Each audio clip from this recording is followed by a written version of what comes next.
कैसे हो आप सब क्यूरियस दिमाग वालों। आप सभी का स्वागत है बायोलॉजिकल मार्वल्स में। आज हम आगे बढ़ाने वाले हैं द लिविंग वर्ल्ड की कहानी को। अभी तक हम जान चुके हैं एक लिविंग ऑर्गेनिज्म क्या होता है, और आज हम जानने वाले हैं लिविंग ऑर्गेनिजम्स के डिस्ट्रीब्यूशन और नॉमेनक्लेचर के बारे में।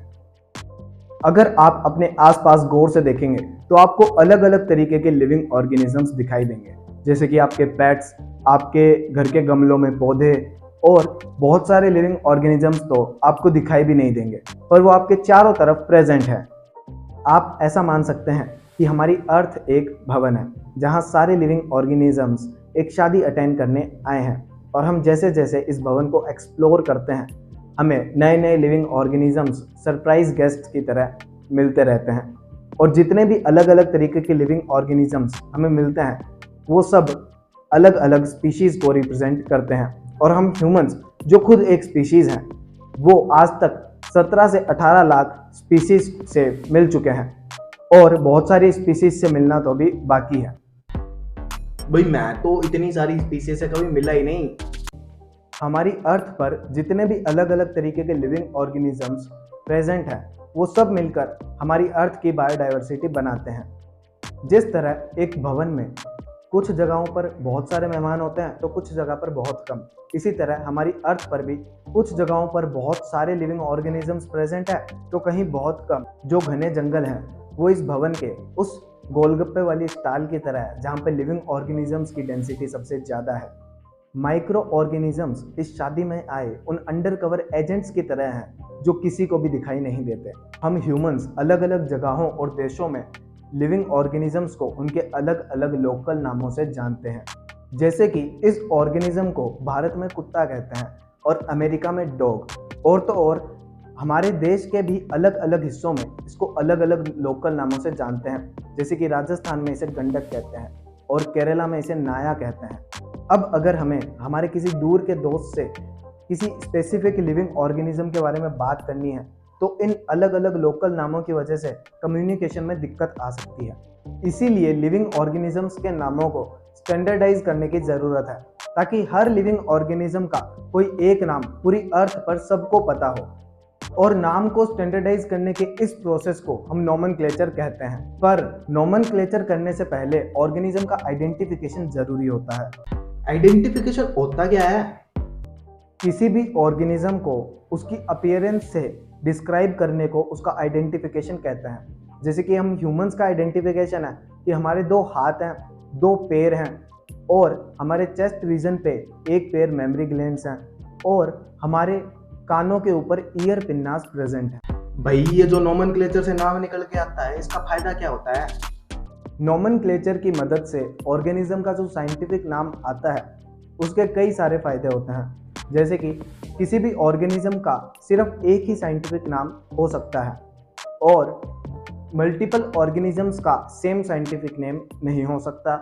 और अगर कोई ह्यूमन चाहे वो किसी भी कंट्री से बिलोंग करता हो, नोमेनक्लेचर के रूल्स को फॉलो करके अगर उसने सही आइडेंटिफिकेशन कर लिया ऑर्गेनिज्म का तो एट द एंड वो उस ऑर्गेनिज्म के सेम साइंटिफिक नेम पर ही आएगा।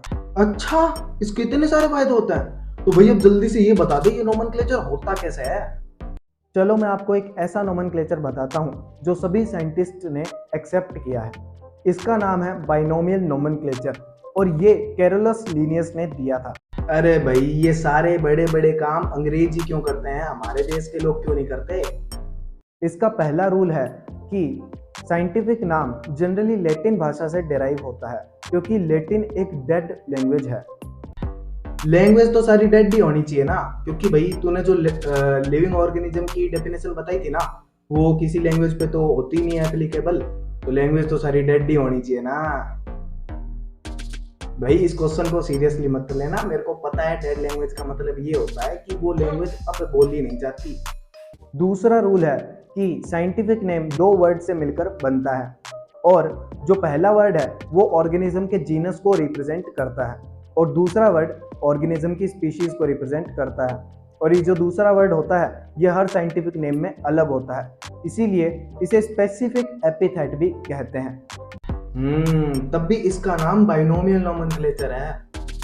तीसरा रूल है कि साइंटिफिक नाम हमेशा इटैलिक फॉन्ट्स में टाइप किया जाता है, और अगर इसे हम कभी भी हाथ से किसी पेज पे लिखते हैं तो जीनस और स्पीसीज को सेपरेटली अंडरलाइन किया जाता है ताकि ये पता चल सके कि जो साइंटिफिक नेम है वो लैटिन भाषा से डेराइव हुआ है।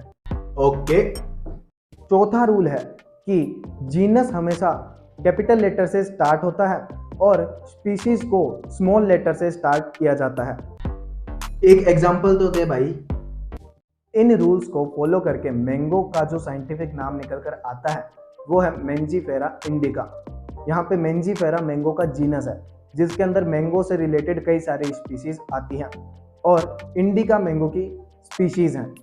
और इससे हमें पता चलता है कि मैंगो इंडिया से ओरिजिनेट हुआ था। एक बात बता भाई, ये जो मैंगो का नाम है, ये मैंजीफेरा इंडिका, ये दिया किसने है?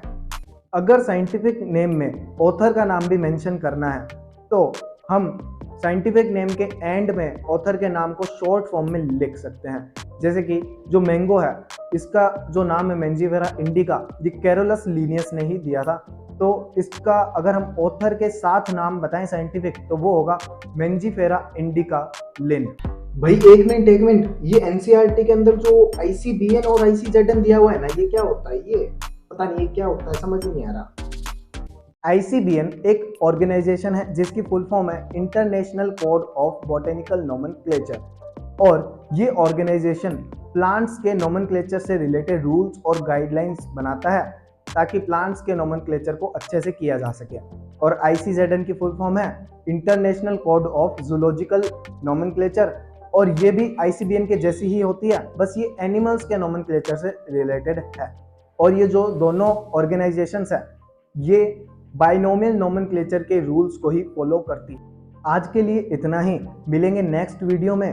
तब तक के लिए आप मजा लो इस शादी का जो कि अर्थ पर चल रही है। चल भाई ठीक है, राम राम। हम तो मजे ही लेंगे इस शादी के, क्योंकि यहाँ पे हमारा सिस्टम चलता है। और आप भाई लोगों चैनल को सब्सक्राइब कर दो यार, कर दो, सब कुछ कर दो। जो कुछ भी होता है आपको पता है क्या क्या करना होता है, मुझे पता है आपको पता है क्या क्या करना होता है, कर दो भाई।